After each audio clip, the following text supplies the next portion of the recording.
అన్నిటికన్నా ఉత్తమం స్ట్రోక్ రాకుండా చూసుకోవటం. స్ట్రోక్ రాకపోతే మా ఎవరు అవసరం ఉండదు.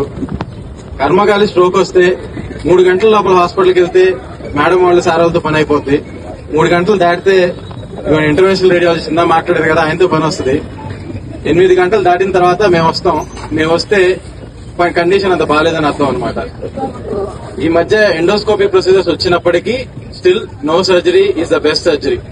మీకు సర్జరీ అవ్వకూడదు అంటే స్ట్రోక్ లక్షణాలు వెంటనే గమనించి వీలైనంత తొందరగా హాస్పిటల్కి వెళ్ళాలి.